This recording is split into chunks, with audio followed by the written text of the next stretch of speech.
آج ہم آپ کی خدمت میں شرک کے بارے میں تھوڑی سی بات عرض کریں گے کہ شرک عربک ورڈ ہے جس کا معنی ہوتا ہے کسی کو شریک کرنا.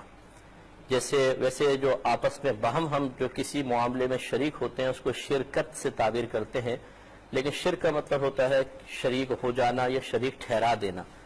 اللہ تبارک و تعالیٰ کے لیے جب ہم کہیں گے کہ اللہ تعالیٰ کے ساتھ شرک کیا، یا دینی اصطلاح کے اندر اسلامک ٹرم میں جب ہم دیکھیں گے کہ شرک کیا ہوتا ہے، تو اس کی تعریف یوں بنے گی کہ اللہ تبارک و تعالیٰ کی ذات یا صفات میں کسی غیر کو شریک کر دینا شرک کہلاتا ہے. یہی دو بڑے ہیں بس شرک.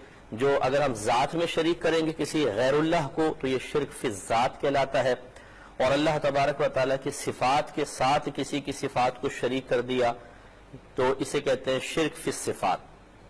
اب اس کی مزید تفصیل تھوڑی سی ہے.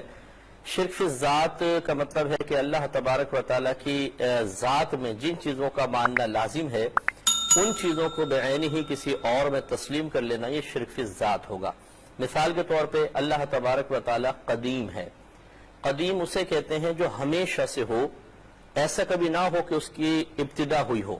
وہ کہلاتا ہے حادث کہلاتا ہے، یا جدید بھی کہہ سکتے ہیں آپ اس کو. ویسے قدیم کے مقابلے میں حادث کا لفظ آتا ہے، حا الف دال اور سا، جس کو اردو میں سے کہتے ہیں، اور شروع میں حلوے والی ہا ہے. حادث یہ لفظ یاد رکھیے گا.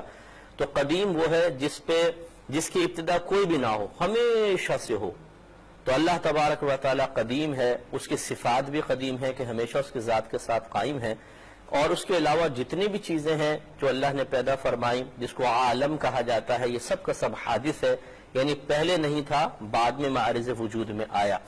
لہذا اگر کوئی یہ کہے کہ میں فلاں چیز کو قدیم مانتا ہوں تو پھر وہ شرک کا مرتکب ہوگا. دوسرا ہے اللہ تبارک و تعالیٰ کی مثل کسی کو واجب الوجود سمجھنا.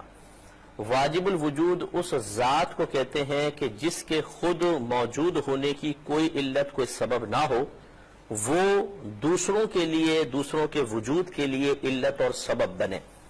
جیسے معاذ اللہ اگر کوئی ایسے ذہن میں آئے کہ اللہ تبارک و تعالیٰ کو کس نے بنایا، کس نے پیدا کیا، تو جواب یہ ہوگا کہ اللہ کا کوئی بنانے والا نہیں، وہ تو ہمیشہ سے ہے. اچھا، پھر کائنات کو کس نے بنایا؟ اللہ تبارک و تعالیٰ نے بنایا. اس کا مطلب ہے کائنات کے وجود کا سبب یا علت اللہ تبارک و تعالیٰ کی ذات ہے. لیکن چونکہ اللہ تبارک و تعالیٰ ہمیشہ سے ہے تو اس کے وجود یا سبب کی تو کوئی علت، وجود کا کوئی سبب نہیں ہے، وجود کی کوئی علت نہیں ہے. تو ایسی ذات ہے کہ خود وہ ہمیشہ سے ہو، اس کے وجود کی کوئی علت نہ ہو، اور وہ سب کے لیے سبب یا علت بنے، دوسروں کے وجود کے لیے علت اور سبب بنے، اس ذات کو کہتے ہیں ذات واجب الوجود. اور اس کے مقابلے میں جس کو وہ پیدا کرتا ہے انہیں کہتے ہیں ممکن الوجود. اگر یہ لفظ یاد رہے، کبھی اس کو شارٹ کر کے بول دیتے ہیں واجب اور ممکن. اللہ تعالیٰ کی ذات واجب ہے، ہم سب ممکن ہیں.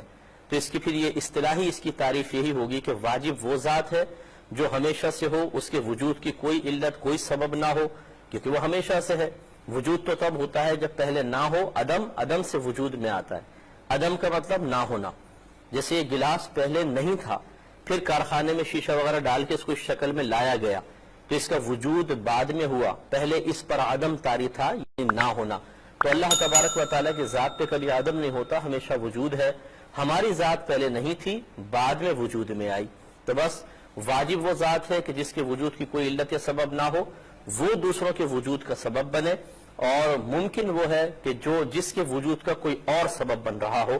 تو اللہ تعالیٰ واجب، ہم سب ممکن. تو لہذا اگر کوئی اللہ تبارک و تعالیٰ کو معاذ اللہ ممکن مان لے یا پھر کسی اور کو واجب مان لے اللہ تعالیٰ کے علاوہ، تو وہ شرک کا مرتکب ہوگا. تیسرا ہوتا ہے کہ اللہ تبارک و تعالیٰ کی طرح کسی کو معبود سمجھنا، عبادت کے لائق سمجھنا، یہ بھی شرک ہے. اور چوتھا یہ کہ اللہ تبارک و تعالیٰ کے لیے بیوی یا اولاد تسلیم کر لینا، یہ بھی شرک میں آتا ہے. جیسے کفار میں سے بعض فرشتوں کو اللہ تبارک و تعالیٰ کی بیٹیاں کہا کرتے تھے، یا کوئی معاذ اللہ حضرت عیسیٰ علیہ السلام کو یا حضرت عزیر یا حضرت موسیٰ علیہ السلام کو اللہ کا بیٹا تسلیم کرے بالفرض، تو یہ شرک میں آئے گا. یا بعض حضرت مریم رضی اللہ تعالی عنہا کو، بی بی مریم کو اللہ تعالیٰ کی زوجہ قرار دے دیتے ہیں یہ غلط ہے. اللہ تعالیٰ ان سب سے پاک و صاف ہے. ہمارا قرآن عظیم صراحتاً ان تمام چیزوں کا انکار کرتا ہے.